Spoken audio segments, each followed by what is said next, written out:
Marine tabletop epoxy. It's a 1-to-1 ratio, pretty easy to mix.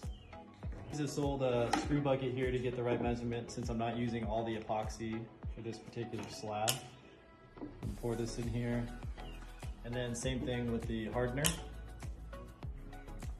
My mixer.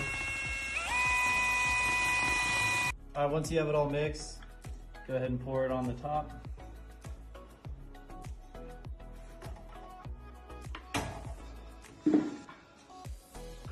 Take your brush and start smoothing this out.